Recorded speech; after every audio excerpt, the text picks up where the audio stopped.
About a week ago, I made a video that was 10 hidden details or Easter eggs, whatever you want to call it, in Call of Duty Black Ops 6. That was predominantly revolving around the campaign of the game.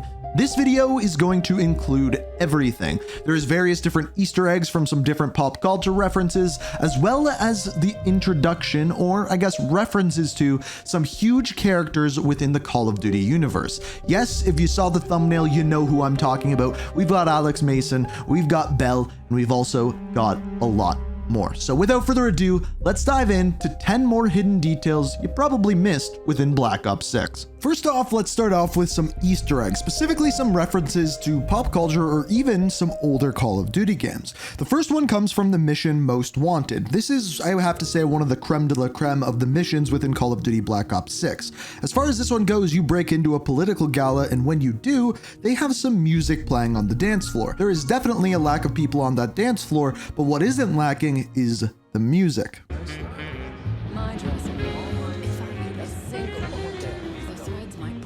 Now this music, if you didn't recognize it, is Snakeskin Boots from the Shadows of Evil Zombies map, and this is just one of a few songs from past Call of Duty games that can actually play on this dance floor. However, this isn't the only place that this can play. It can also play on the map Gala, the strike map in multiplayer, which basically takes place in the same place, so it makes a lot of sense. Now later on in the mission, you eventually get kind of in the back area of the gala, and when you do so, you can get inside somewhere by the name of Gadget Station, a store which, well, sells gadgets. But when you go into the back end of the staff room, you can find yourself a mini fridge, and on said mini fridge, there is a sticky note. On that sticky note, it says, "Stop stealing my yogurt," from Terry. Now, if you don't know what this is a reference to Brooklyn Nine-Nine. My yogurt? Oh, it's a lot of yogurt. I love yogurt. And obviously this actor from Brooklyn Nine-Nine is Terry Crews, so hence, leave Terry's yogurt alone. The next one is from a mission called The Cradle. In this one, you're breaking into Saddam Hussein's palace, and by the end of the mission, you are specifically breaking into one of his vaults. When you do, it is filled with riches, gold weapons, a ton of other gold things, and the other one is a gold toilet. Good God. Saddam's hoarding millions down here. Hell, this gold toilet's worth that much. He'd trade it all for a WMD. Now, this doesn't seem like much, but during the Gulf War, there was a rumor that Saddam Hussein was so rich that he didn't just use a regular old porcelain toilet. He indeed used a golden toilet. So this, in Black Ops 6, is a reference to that. Now, speaking of references to other things, the next one we have is from the mission called Emergence. This is a love it or hate it style mission. There's zombies in the campaign on this mission. It is trippy. It feels a little bit more like BioShock than it does Call of Duty, but one thing that this mission does is make you feel uneasy. And one thing that they do that you probably didn't notice is they laid down some carpet. Throughout many areas of this mission, there is this exact same carpet scattered throughout the facility. What you may not have known is that this is the same carpet from The Shining, and this has been used in many games, many movies, to evoke that same feeling. Not only give you a time period of the 80s, because this facility took place in the 80s, but on top of that, give you this kind of uneasy feeling via a carpet. I'm not sure how a carpet does that, but if you played the mission, you know what I'm talking about. Speaking of the mission Emergence, when we get out of the facility, we go back to the safe house and we found out one thing about Case. After being experimented on by Pantheon, the one safeguard that Pantheon did was essentially brainwash Case so he could not talk about Cradle and could not talk about Pantheon. And after getting out of the facility, you start talking to Frank Woods about this, but when it gets to the point where you're going to tell him everything, this is what happens. Case, beginning to think you're invincible.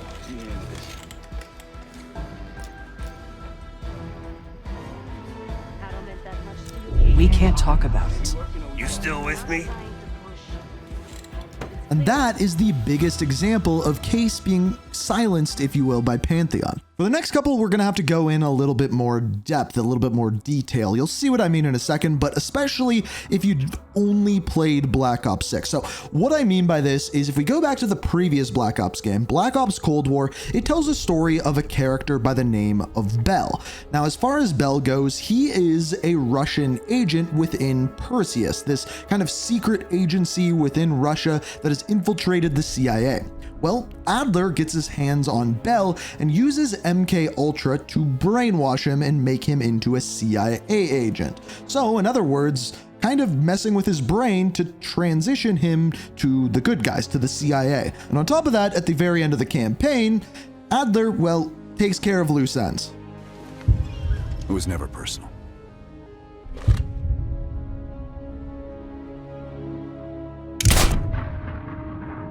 Now, I've already made videos talking about Case and how Case might have more of a tie-in to do with Bell. If you want to check out that video, it'll be linked after the video or in the description. It's a really good one. You don't want to miss it.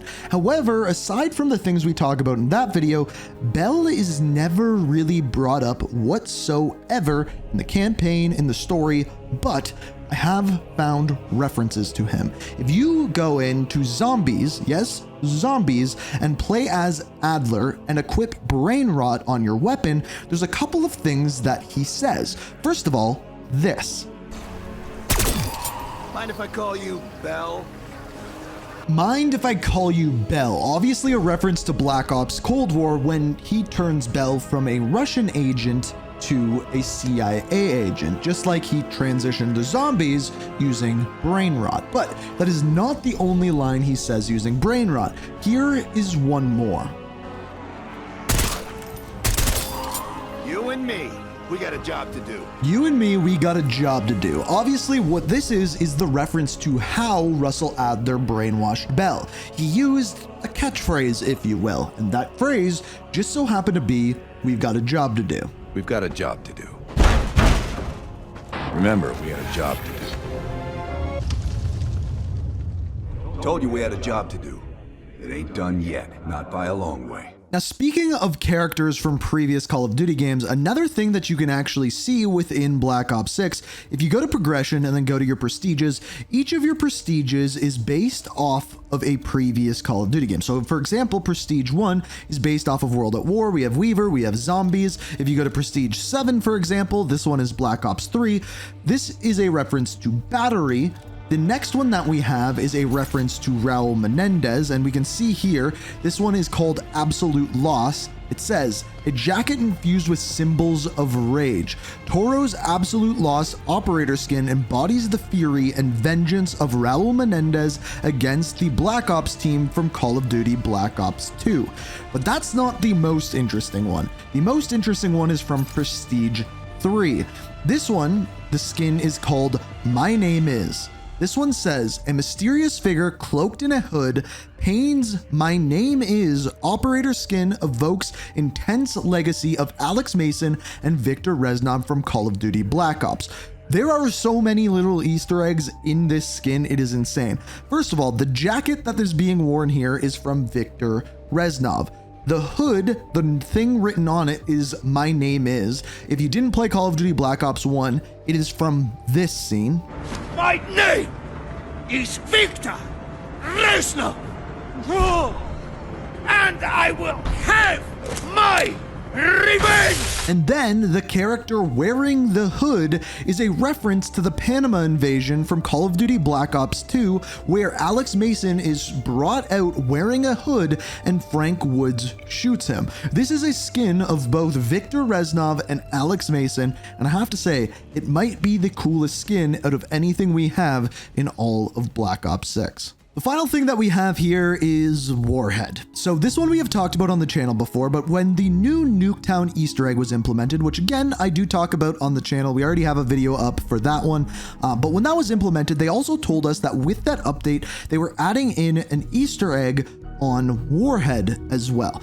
Now, as far as Warhead goes, I found a couple of things, but I don't think it's this overall Easter egg. First of all, on the Nuketown sign, we found a code of numbers that you can only see on that Nuketown sign. We haven't found out what you can do with those numbers and letter whatsoever. However, two little Easter eggs that we have found on the map is if you go into theater mode and go and have a look at the one truck, inside you can see a squirrel eating some fried chicken. Not a big Easter egg, but one nonetheless. And on top of that, if you go and fly into the crater, there's a little bit of a puddle, which you can see a skeleton fishing into the puddle. But again, this is not like a big Easter egg like we've seen on Nuketown. Now, one other theory that I've seen is that when you call in a nuke on Warhead, instead of one nuke going off, there are 3 that go off. You can see them around the screen. So again, I don't know if this is the Easter egg that was in reference to, but I believe that this was in the game before that update was added. So still,